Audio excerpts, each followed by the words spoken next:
बिस्मिल्लाहिर्रहमानिर्रहीम। अस्सलाम वालेकुम स्टूडेंट्स।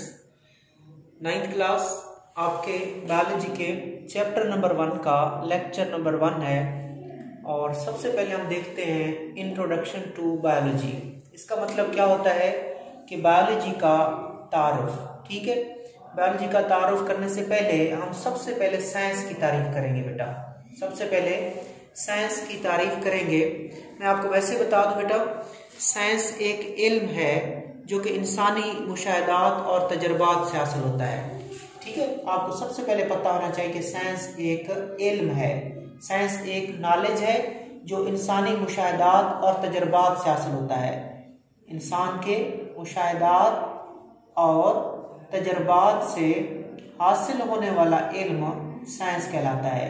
ठीक है, मुशाहदा हम अपनी 5 हिस्सों के जरिए करते हैं। अपनी 5 सेंसेस जो होती हैं हम उनसे ऑब्जर्वेशन करते हैं। ऑब्जर्वेशन के बाद तजर्बात किए जाते हैं और इस तरह फिर हमें इल्म हासिल होता है। उस इल्म को साइंस कहते हैं। तो सिंपल साइंस एक इल्म का नाम है। साइंस एक नॉलेज है जो मुशाहदात और तजर्बात से हासिल होता है। अब आपकी जो बुक में डेफिनेशन है साइंस की वो देखते हैं। The study in which observations are made, experiments are done and logical conclusions are drawn in order to understand the principle of nature। Basically science क्या है? जो एक स्टडी है, वही स्टडी का मतलब इल्म है। इन विच ऑब्जर्वेशंस आर मेड, जिसमें मुशाहदात किए जाते हैं। मुशाहदा क्या होता है? चीजों को ऑब्जर्व करना, चीजों को देखना। ठीक है, उनको देखना, उनको सुनना, उनको चखना, उनको महसूस करना, ये मुख्तलिफ चीज़ों से मुशाहदा किया जा सकता है। देख के भी मुशाहदा किया जा सकता है, किसी चीज़ को स्मेल करके सूंघ के भी मुशाहदा किया जा सकता है, किसी चीज़ को टेस्ट करके चख के भी मुशाहदा किया जा सकता है, सुन के भी मुशाहदा किया जा सकता है, किसी चीज़ को छू के, टच करके, फील करके भी मुशाहदा किया जा सकता है। सो ऐसा इल्म जिसमें तजर्बात, पहले मुशाहदात किए जाते हैं, फिर एक्सपेरिमेंट्स आर डन, फिर तजर्बात किए जाते हैं। मुशाहदात किए जाते हैं, तजर्बात किए जाते हैं, एंड लॉजिकल कंक्लूजन, और मंतकी नताइज अखज़ किए जाते हैं। Logical conclusion are drawn, logical conclusion क्या किए जाते हैं? अखज़ किए जाते हैं। क्यों किया जाता है ये सारा कुछ? In order to understand the principle of nature, ताकि हमें कुदरत के, ताकि हमें फितरत के असूल समझ आ जाएं। ठीक है, तो फितरत के असूलों को समझने के लिए मुशाहदात किए जाते हैं, फिर तजर्बात किए जाते हैं और उनसे मंतकी नताइज, मंतक वाले, लॉजिक वाले जो नताइज हैं वो अखज़ किए जाते हैं। सो इसकी डेफिनेशन बेटा क्लियर कर लें कि फितरत के असूलों को समझने के लिए, फितरत या कुदरत, फितरत के असूलों को समझने के लिए मुशाहदात करना, फिर तजर्बात करना, ताकि वहां से फिर आप मंतकी नताइज अखज़ कर सकें, इसको साइंस कहते हैं। सो इंग्लिश में क्या कहेंगे? The study in which observations are made, experiments are done and logical conclusions are drawn in order to understand the principle of nature. ये तारीफ आपने करनी है। अगर आपसे साइंस की तारीफ पूछें तो आपने यहाँ से लेकर यहाँ तक कर देनी है। उसके बाद बच्चों डॉक्टर अब्दुल सलाम की एक सेइंग है, उन्होंने एक बात की थी कि साइंटिफिक नॉलेज, कि साइंस का जो इल्म है, साइंसी इल्म है, ये क्या होता है? It is the common heritage of Mankind. Mankind कहते हैं इंसान को, हेरिटेज कहते हैं विरसा, विरासत। ठीक है बेटा, तो डॉक्टर अब्दुल सलाम ने क्या कहा? उसने कहा कि साइंस का जो इल्म है वो इंसानियत का या इंसानों का मुश्तरका विरसा है, मुश्तरक विरासत है। ठीक है, सो अगर कोई आपसे एमसीक्यूज में पूछे कि ये लाइंस किसने कही थी, ये कहावत किसकी है, ठीक है, तो आपने कहना है doctor Abdul Salam. Scientific knowledge is the common heritage of Mankind. ये आपकी इंफॉर्मेशन है, तो इसको आपने एमसीक्यूज के हवाले से तैयार करना है कि डॉक्टर अब्दुल सलाम ने कहा था कि जो साइंस का नॉलेज है, साइंस का जो इल्म है, वो इंसानों का एक मुश्तरक विरसा है। आगे बेटा ये जो साइंस है, ये जो साइंस है, पुराने ज़माने में जो साइंसी मालूमात होती थी, पुराने ज़माने में जो साइंटिफिक इंफॉर्मेशन होती थी उनको हम किसी ब्रांच में तकसीम नहीं करते थे। पुराने जमाने में एंशिएंट टाइम बोलते हैं, पुराना जमाना एंशिएंट टाइम। अब जो मैं आपको बता रहा हूँ बेटा वो इतना इंपॉर्टेंट नहीं है, लेकिन आपने उसको सुन लेना है और बुक से रीड कर लेना है और समझ लेना है कि एंशिएंट टाइम्स में, पुराने वक्तों में जो साइंटिफिक इंफॉर्मेशन थी, साइंसी मालूमात जो थी बेटा, वो किसी भी ब्रांच में हम उसको तकसीम नहीं करते थे। हाँ, आज हम साइंस के इल्म को, साइंसी मालूमात को हम मुख्तलिफ ब्रांचेस में तकसीम करते हैं, लेकिन पुराने ज़माने में हम उनको तकसीम नहीं करते थे। उसके बाद जो पुराने ज़माने में एंशिएंट टाइम्स में, कदीम वक्त में, ठीक है, जो भी साइंसी मालूमात होती थी हम उसको एक ही हेडिंग में पढ़ते थे और वो हेडिंग होती थी साइंस। जितनी भी मालूमात होती थी हम उसको एक ही हेडिंग में पढ़ते थे और वो क्या थी? साइंस। जैसे जैसे वक्त गुजरता गया बेटा साइंटिफिक इंफॉर्मेशन भी बढ़ती गई। जैसे वक्त गुजरा साइंटिफिक इंफॉर्मेशन, साइंसी मालूमात भी इंक्रीज होती गई और जिसके बाद इतना ज़्यादा ये वसी नॉलेज हो गया जिसके लिए इसको मुख्तलिफ ब्रांचेस में, मुख्तलिफ डिविजन्स में, मुख्तलिफ शाखों में तकसीम करना पड़ा।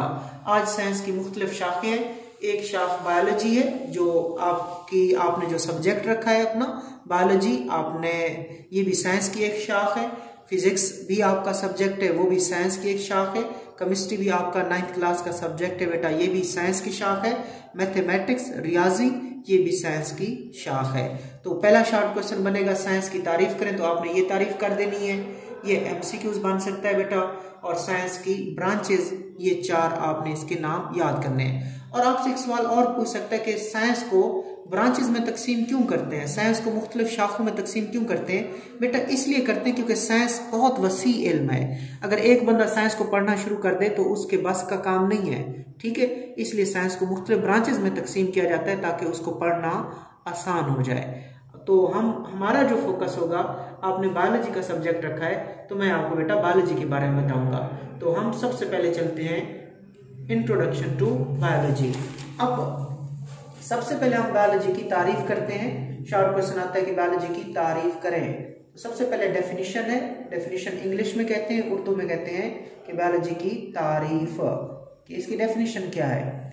Biology is the scientific study of life. ये बच्चों ये 4 लफ्ज आपने याद करने हैं। साइंटिफिक स्टडी ऑफ लाइफ, जिंदगी का साइंसी मुताला बायोलॉजी कहलाता है। जिंदगी का साइंसी मुताला बायोलॉजी कहलाता है। Scientific study of life is called biology. Life की जगह आप लिविंग ऑर्गेनिज्म भी लिख सकते हो बेटा। लाइफ की जगह आप लिविंग ऑर्गेनिज्म भी लिख सकते हो।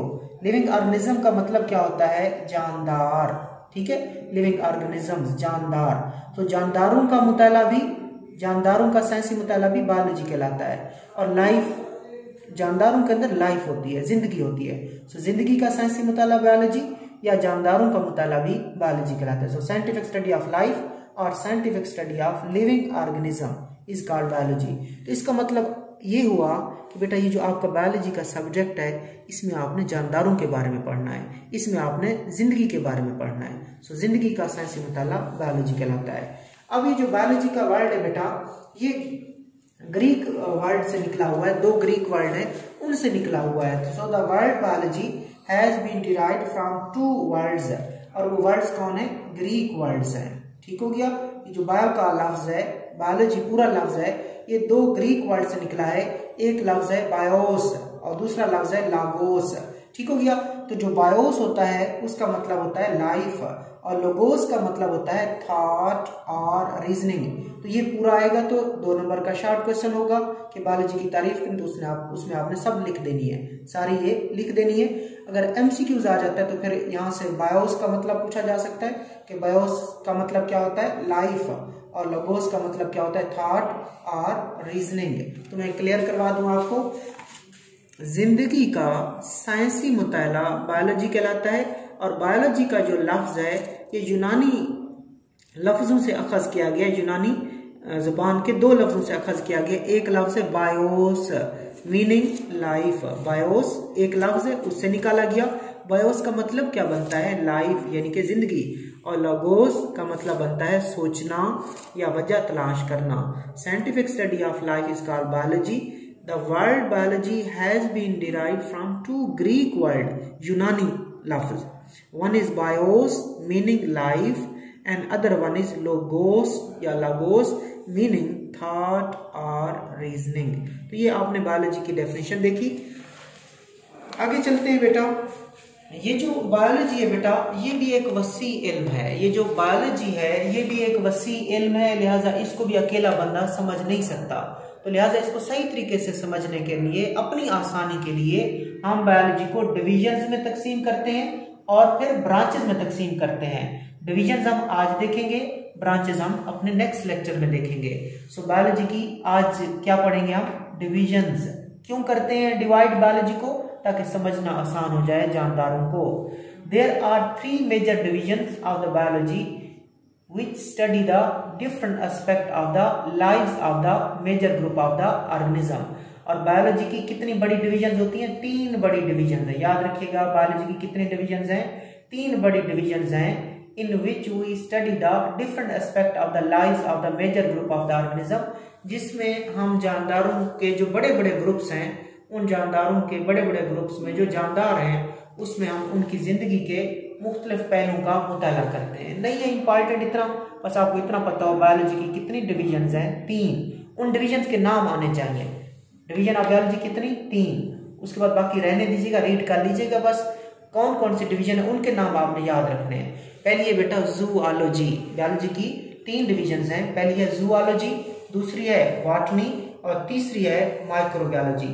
सो पहली zoology, then botany, then microbiology. तो इन सब की तारीफ करते हैं। ये भी बायोलॉजी की डिवीजन है, ये भी बायोलॉजी की डिवीजन है, ये भी बायोलॉजी की डिवीजन है। सो आप जूलॉजी सबसे पहले आपको बता दूं, जूलॉजी में अगर पहले हम देखें उसको, वहां लिखा हुआ है जू।